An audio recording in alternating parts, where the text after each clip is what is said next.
Hey everyone, in today's episode, we're going to learn how to install and activate Vray using the basic and advanced installation options. First things first, let's head to the official Chaos Vray website. You can search for it on Google, or if you want to make it easier, just use the link down in the description. Today, we will be using a trial account, which is perfect for exploring the software options. Go ahead and click the Start Your Trial button on the website.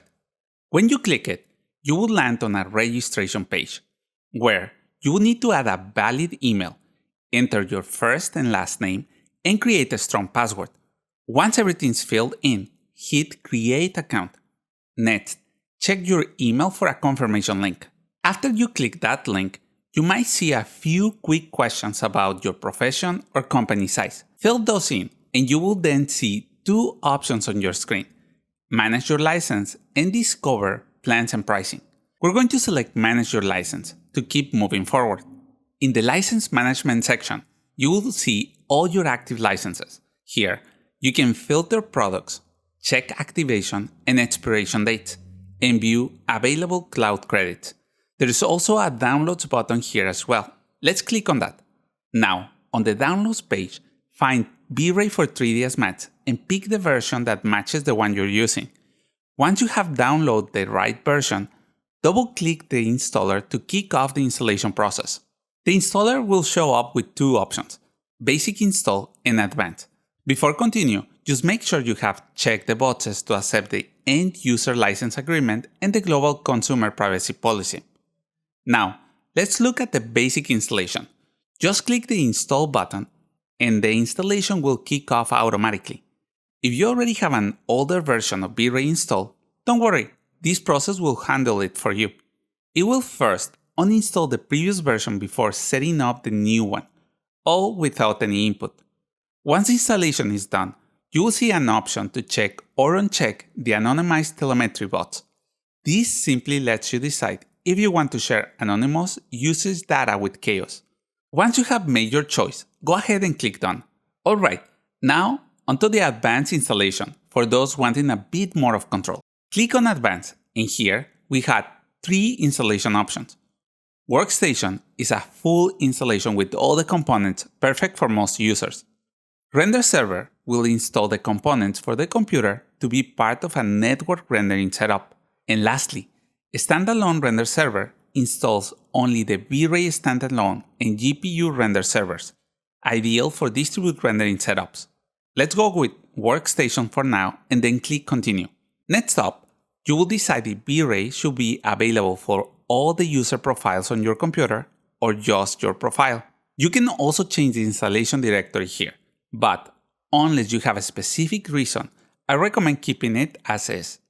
Now, we move to the licensing section. Here, you will select between a local or remote license. If you're setting up a local license, you're all set. The license server is already included in the Workstation installation.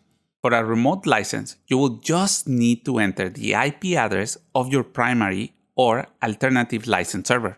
If you want to use both remote license and local, enter the IP 127.0.0.1.30.34 for the local server. Once you have made your license selection, click Install.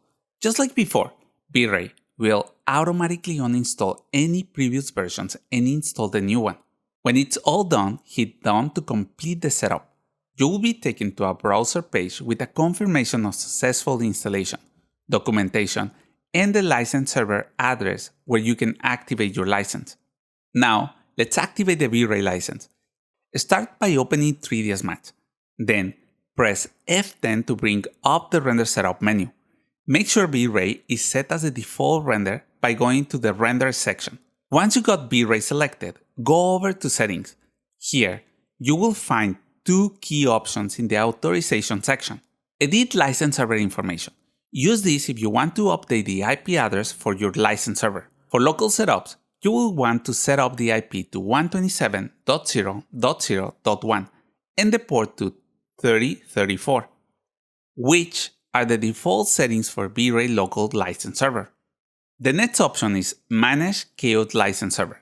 This is what we're going to use to activate the license. Click this button and a new browser page will open to the local Chaos license server.